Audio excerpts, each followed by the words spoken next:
বাংলাদেশে অশান্তি। কলকাতা পুরসভার 52 নম্বর ওয়ার্ডের মার্কুই স্ট্রিটে নিঃশব্দতা। ব্যবসায়ী মন্দা এলাকার ব্যবসায়ীদের।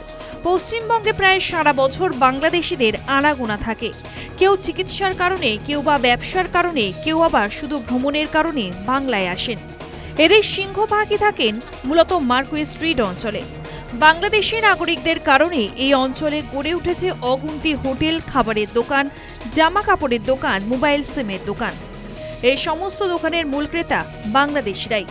বাংলাদেশের টালমাটাল পরিস্থিতির জেরে বাংলাদেশি নাগরিকরা কলকাতায় আসছেন না, ফলে ব্যবসায়ী মন্দা ব্যবসায়ীদের। এক ব্যবসায়ী জানান, মার্কুই স্ট্রিট বাংলাদেশিদের ভিড়ে গম করত। বিশেষত শনি রবিবার তিল ধারণের জায়গা থাকতো না। সেই মার্কুই স্ট্রিট এখন ফাঁকা। ব্যবসায়ী মন্দার সকল ব্যবসায়ীদের। বাংলাদেশিরা কলকাতায় এসে নতুন সিম কার্ড কিনতেন। এখন সকাল থেকে রাত দোকান ফাঁকা। কবে পরিস্থিতি বদলাবে কেউ বলতে পারছেন না। ব্যবসা অনেক খারাপ চলতেছে এখন। সবাই ব্যবসা, সিমে ব্যবসা নাই, খাওয়ার আছে, আর অনেক কিছু ব্যবসা আছে, কাপড়ের বিজনেস আছে, সবাই এখন ডাউন মতো চলতেছে।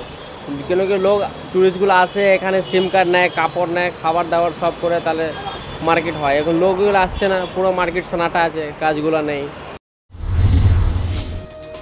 ট্যুর ট্রাভেলার্সের এক ব্যবসায়ী জানান, এক সময় খাবার সময় মিলত না।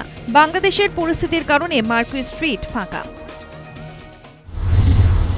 আমাদের এখানকার ব্যবসাটা 100%ই বলা চলে যে বাংলাদেশিদের উপর নির্ভর করে। তারা বাংলাদেশ থেকে এখানে আসে, এখান থেকে বিভিন্ন জায়গাতে ট্রিটমেন্টের জন্য যায় বা ব্যবসায়িক কাজে যায়, সম্পূর্ণটাই। এখন তারা বাংলাদেশে এই সাম্প্রতিক যে সমস্ত ঘটনাগুলি ঘটছে, এই পরিপ্রেক্ষিতে ওরা এখন কেউ আসছে না খুব একটা। মানে এখন 5% লোকও দেখা যাচ্ছে না, পুরো জায়গাটাই ফাঁকা। তারপর আমাদের ব্যবসার দারুণভাবে ক্ষতি হচ্ছে। কাপড়ের দোকানের ব্যবসায়ীর মুখেও একই কথা।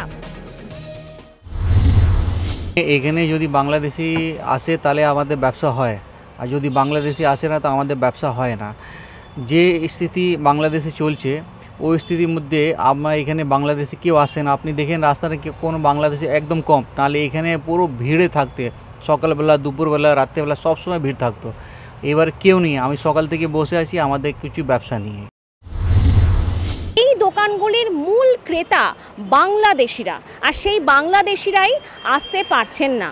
ফলত এই দোকানগুলিতে লাগাতার এক সপ্তাহ ধরে আর্থিক মন্দার সম্মুখীন হচ্ছে দোকানদাররা, যার ফলে তারা এখন দিন গুনছেন কবে বাংলাদেশের পরিস্থিতি আবার স্বাভাবিক হবে এবং কবে বাংলাদেশি পর্যটকরা আবার আমাদের দেশে এবং কলকাতার এই মার্কুই স্ট্রিটে আসতে পারবেন। ক্যামেরায় শ্রীকান্ত দাসের সঙ্গে দেবিকা মজুমদারের রিপোর্ট, নিউজ টাইম।